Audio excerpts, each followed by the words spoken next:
Shalom Shalom, Parashat Vaishlach, segunda entrega. En nuestra parashá hay un hito central, un tema alrededor del cual gira mucho del contenido de esta parashá, de sus preparativos y de lo que ocurre también después, que es el encuentro de Jacob con Esav. Después de prácticamente 20 años, más aún, 20 años son los que pasó Jacob en la casa de Labán, pero hubo tiempo previo que Jacob estuvo estudiando en un lugar preparándose para lo que tenía que realizar en Hutz La'aretz. Después vuelve y se reencuentra con su hermano. Y en el reencuentro ocurre algo curioso. La Torah nos dice así. En el Perek Lamed Gimet, en el Pasuk Dalet, la Torah dice Vayaroz, y corrió Esav likrato. Cuando lo ve, cuando se encuentran finalmente, después de varias cosas que suceden, corrió Esav a encontrarse con su hermano, con Jacob. Vai Habekeu, y lo abrazó. Vaipol al Tzavarav, y cae Esav sobre el cuello de Jacob. Cayó al Tzavarav, sobre su cuello. La verdad es que acá dice sus cuellos, porque hay secretos escondidos en la forma en que está escrito este encuentro. Vaishakeu, y lo besó. Vaifku, y lloraron.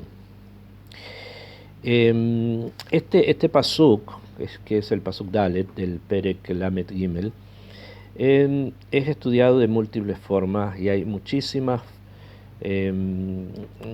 explicaciones sobre el pasuk, y cada una de ellas responde también a una forma de entender la difícil relación, la complicada relación que hay entre Esav y Jacob, o sea, entre el pueblo judío y los descendientes de Esav, que serían las naciones del mundo, especialmente las naciones occidentales, o sea, el mundo europeo y sus derivados. ¿Okay?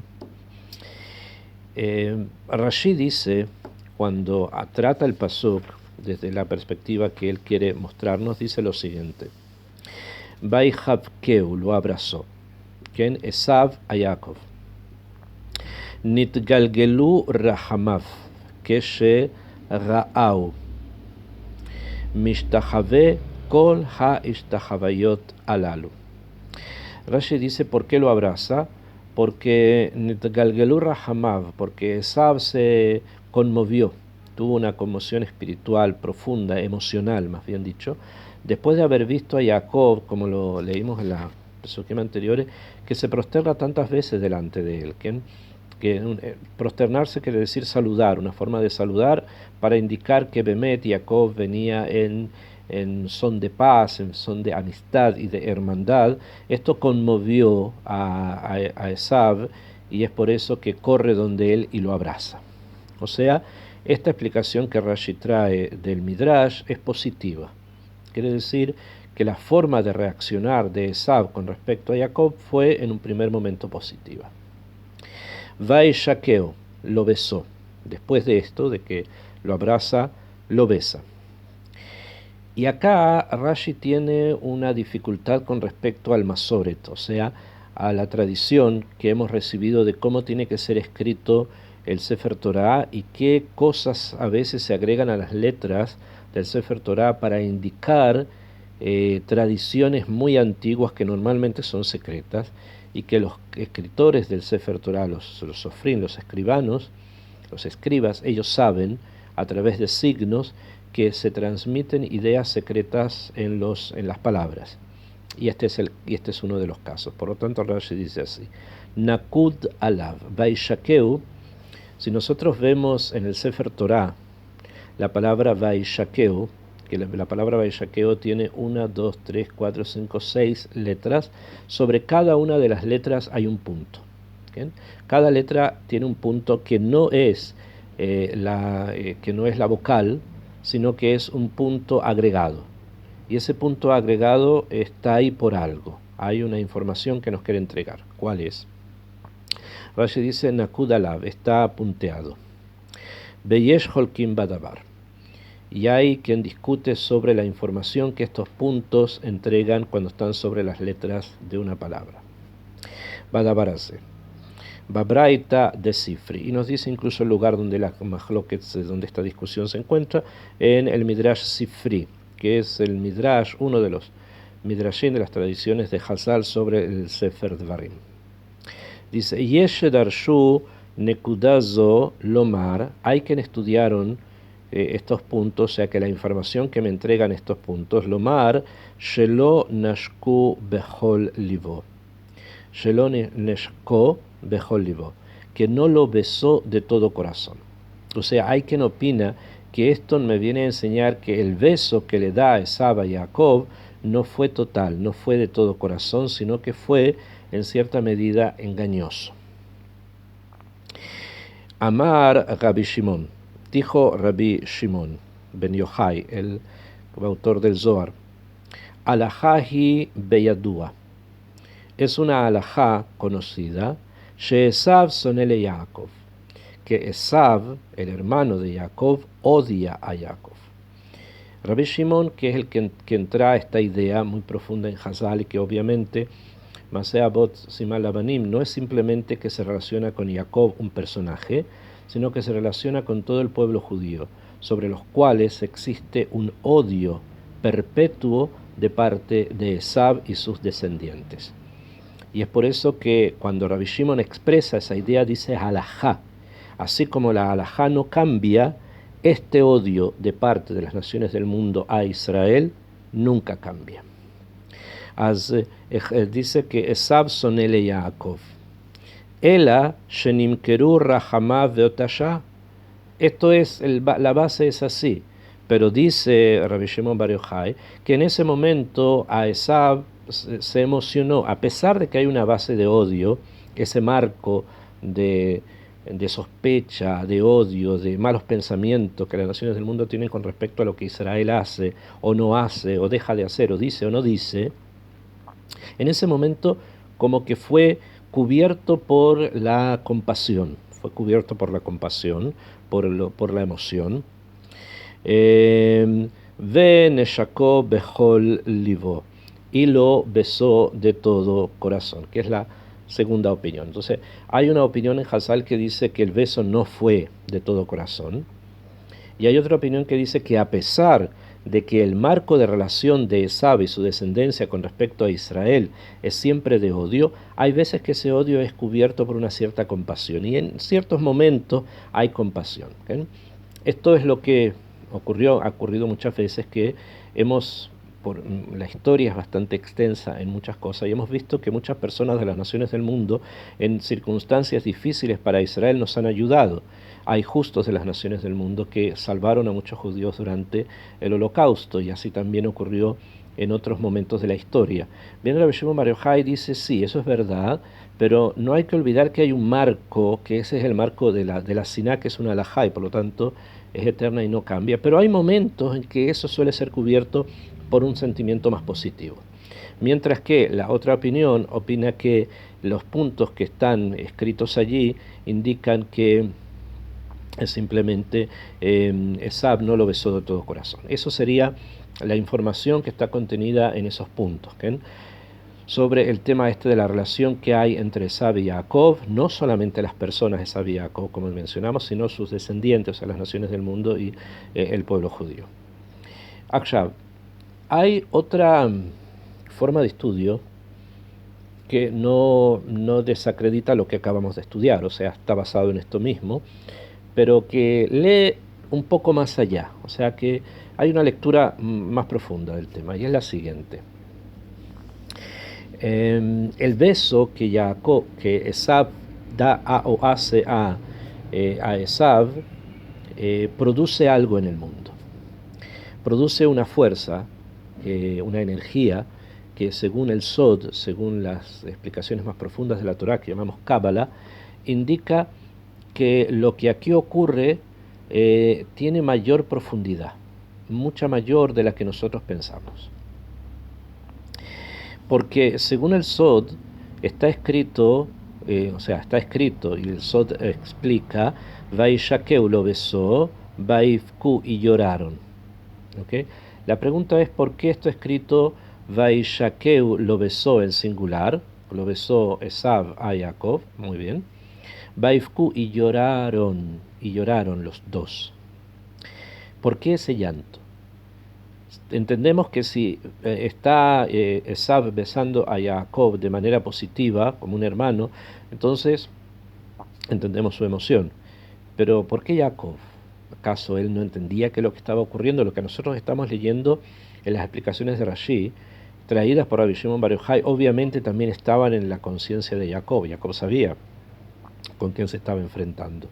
No era ajeno a él lo que ocurría con su hermano. Y sobre este odio eterno lo sabía él mucho mejor de lo que incluso nosotros podemos percibir. Entonces, ¿por qué lloró? Entonces, explica el Sod, porque esta acción, esta peulá, permitió como una especie de punto, entre comillas, de debilidad en Esav, que esta debilidad en Esav, esta emoción que le trajo el ver a su hermano, esta emoción permitió rescatar un alma que se encontraba prisionera dentro de Esav. Muchas veces ocurre que a nivel de almas hay almas que están prisioneras en las naciones del mundo y que necesitan algo, alguna acción para poder liberarse de esta prisión espiritual que es vivir fuera del pueblo judío, fuera de Am Israel. Necesitan algo para poder liberarse e ingresar dentro de Am Israel. Y eso fue lo que ocurrió. Dice el Sod que en el momento en que Jacob se dio cuenta que había un alma allí, dentro de Esav, él trata de sacarla, trata de rescatarla. El llanto de Jacob es la señal de que el alma fue rescatada. Un alma de una persona que iba a nacer mucho tiempo después, ¿no? Pero que de todas maneras el hecho de haberla sacado de las malas influencias de Esav indican que esa alma iba a ser alguien muy importante en el futuro. Y es así como los sabios enseñan que esa alma de la que estamos hablando es el alma del profeta Obadía. En el futuro va a venir una persona de Edom, descendiente de Esav, de las familias de Esav, o sea, una persona que no era judía, y se va a convertir, o sea, va a transformarse en Ger Edomí Hayá. Y esta persona va a llegar a ser profeta. Y este profeta es el profeta Obadía. Por eso hay muchas señales de su origen. Del hecho, uno de los tantos hechos es que cuando está escrito en el profeta, el libro del profeta Obadía incluye solamente un libro con 21 psukim, no más. Pero otzmatí, grande, profundo y muy, pero muy, muy potente. Está escrito al principio Hazón Obadía, esta es la profecía de Obadía, y no está escrito de quién es hijo. En cambio, los profetas de Israel, encontramos a Yehezkel ben Buzi, encontramos a Yirmiyahu, y siempre relacionados con alguien de su familia, que sabemos quién era, de dónde viene. O sea, dentro enmarcado en las raíces del pueblo judío descendiente de las tribus. En cambio, con Obadía no. ¿Por qué? Porque dicen los sabios, Ger Edomí Hayá, era un convertido que venía de Edom. Por ese motivo, esta semana, cuando se lee el enfrentamiento entre Jacob y Esav, la Haftará que se lee, que es la parte del profeta que se lee después de la Parashá, es precisamente el libro de Obadía completo. Los 21 psukim que escribió el profeta Obadía se leen este Shabbat como Haftará, para enseñar qué cosa, todo lo que tiene que ver con Esav. Obadía escribe su profecía íntegra en contra de Esav y nos señala, nos enseña qué es lo que va a ocurrir con Esav de Aharit Yamim, qué es lo que va a pasar con Esav al final de los tiempos, cómo va a terminar esa historia que comienza en su parte central, por ponerlo así, en el enfrentamiento de Jacob y Esav después de que Jacob vuelve a Eret Israel. O sea, la parashá de la semana es el punto en que se empieza a desenvolver este enfrentamiento entre estas dos visiones de mundo, como hablamos en la primera entrega, entre estos dos personas importantes, según la profecía de Rivka, etc. Hay enfrentamiento entre tzavot, entre polos. Y eso termina en un momento, en la historia, en el futuro va a terminar. Y ese término está relatado en el profeta Obadía. O sea, Jacob y Esav en ese momento abren el tema, o sea, Jacob lo abre, y por eso llora, porque cuando lloró entendió que ese llanto le proporcionaba a Israel una de sus mayores armas, el profeta Obadía, que es precisamente la persona que va a tener en sus manos, a nivel espiritual, con sus profecías, eh, poner finalmente el punto final en el destino al pueblo del que él mismo venía, ¿ven? Que es Esav. Él habla en contra de ese pueblo y dice lo que a ese pueblo le va a ocurrir. Simplemente como para tener una visión sobre el tema del que estamos hablando, estudiar a Obadía es bastante profundo y extenso. Del hecho de que escribió poco lo hace aún muchísimo más complicado el estudio, porque eso significa que hay que agregar muchas cosas más a las pocas palabras que él trae. Simplemente quiero mencionar tal vez un punto al final de su profecía. El libro comienza con Hazon Obadía, la profecía de Obadía, y termina con dos pesukim que son extremadamente complicados de entender. El pasuk 20 y el pasuk 21 en la Haftarah, que vamos a leer Besat Hashem este Shabbat, hablan de lo siguiente. El pasuk número 20 dice: Begalut ehel hase libne Israel, asher kenaanim. La dispersión, el galut, o sea, el exilio que van a sufrir Israel, que van a ser expulsados de la tierra que primitivamente era de los Kenanim, va a llegar hasta Ad Tzarfat, va a llegar hasta un lugar que se llama Tzarfat. Eso dice Obadía hace más de 3000 y tantos años atrás. Ve Galut Yerushalayim, y el Galut de la ciudad de Jerusalén, Asher Bisfarad, que está en un lugar que se llama Sfarad, Irshu et Are Anegev, va a heredar las ciudades del sur de Israel. Hasta ahí podemos entender que los dispersos de Israel que están en Tzarfat, sea lo que sea ese lugar, y los dispersos de Jerusalén que están en Sfarad, sea lo que fuese el lugar, todavía no he explicado qué lugar es, van a volver a Israel y se van a establecer en el sur de Israel. Okay. Hasta acá está hablando de Israel, está hablando de lo que tiene que ver con la Geulá de Israel después de este Galut.